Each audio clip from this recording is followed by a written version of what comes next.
All right, Coach. Been a little bit since your team was last in action. You were on the road in Denton to take on Texas Women's. Unfortunately, the result did not go in your direction. However, regardless, you were still in a position to host the first quarterfinals of the conference tournament against UT Tyler tonight. So first and foremost, I understand it's been a little bit, but you can talk a little more about that matchup, and then we'll get to tonight later in the press conference. So talk about TWU? Yes. Yeah. So TWU, always a difficult game. Physical team, quick, good athletes. They're at home. We got caught in a bad situation where, probably just need to clear the ball out, and instead we got into a situation where we made kind of a panic play and got the penalty.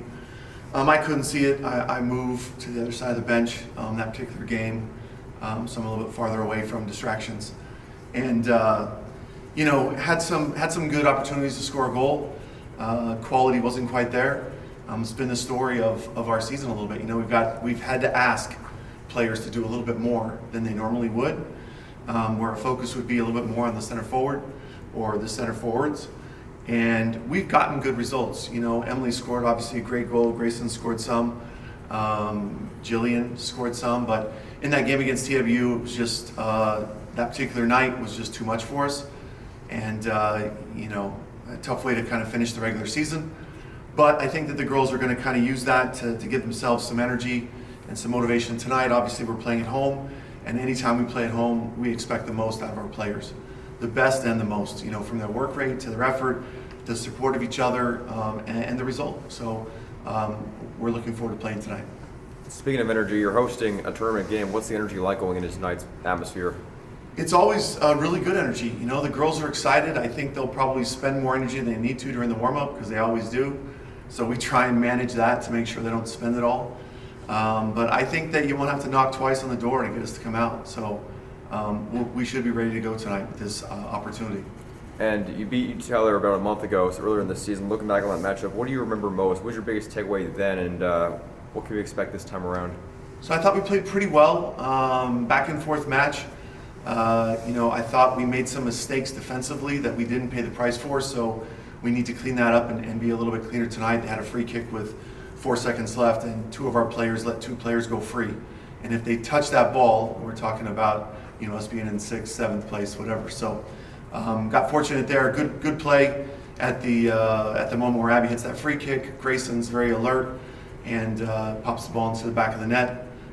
Great result for us to finish that night, considering, like I said, I think Tyler's been a very good team this year.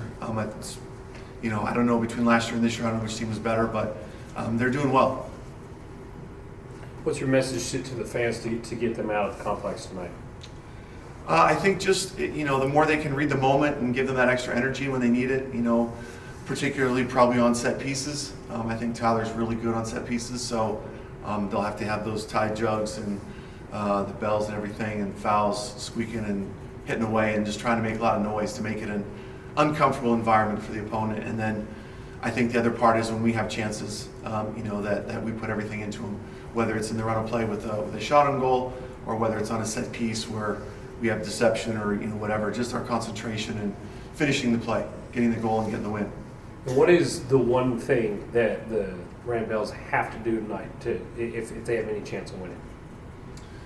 Well, obviously there's the easy answer, which is score more than the other team. But I think that probably it's going to be about us being great on set pieces, defensively and attacking wise. I think that could possibly make the difference in the match. Usually this time of year, this late in the year, everything else has been scouted, and you're hoping that maybe a player can have a moment of individual brilliance and celebrate the team and ring that bell.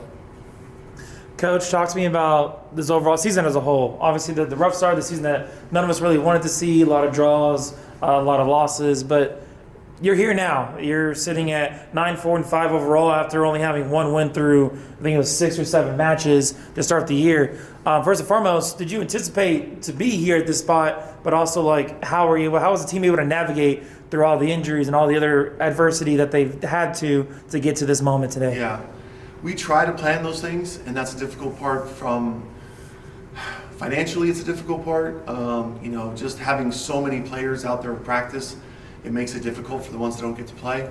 And then you have a situation where you have an unexpected injury, and you think you've got plan B and C, and you think you'd be all right, And we got in there, and it was a little bit tougher for us to get going. And you can see that with the draws and the scoreless games that we had, or the low-scoring games that we've had. So we've had to kind of adjust. And one of the things is that we've always been, I think, pretty good defensively. And so we've had to lean on that. But it's not something that we haven't done before. But we've had to try and catch up the attack up to the speed of the defense. So I think that we're better now than we were. We've done a good job, I think, in preparing them, and the players working hard to adjust and work for each other. But no doubt, it's been a difficult season. Not what we expected.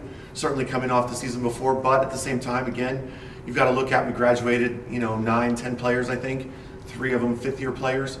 So when you lose that much experience, it's very difficult to start the season and have that level of experience right there from the beginning. So usually there's a growing period. Sometimes it's more painful than others, and this year was a little bit more painful with a lot of ties. At least it wasn't ultra painful with a lot of losses. Kept ourselves in conversations for postseason play, and I think the team has done a good job to be ready for tonight, and again, have a home game. Again, this season kind of reminds me a little bit of 2023. A slow start, work hard, learn, get better, and we're in a position to now host and possibly advance tonight. And then coming back to tonight with UT, Tyler, you told us back then during the first matchup, you told us earlier in this interview, the physicality that you're going to be facing when you face the Patriots. What do you have to do as a coach, and you're going to be able to manage that physicality matchup and for your side of the team, for your team? Well, going back to, when I talked about you're not going to have to knock twice on the door when the girls come out of the locker room, they're going to have that extra energy. And you have to make sure that you focus that in the right direction. And it makes for a difficult match. So we have to be able to handle the one that we can't touch, and we have to handle the ones that are very physical and battling for a Lone Star Conference championship.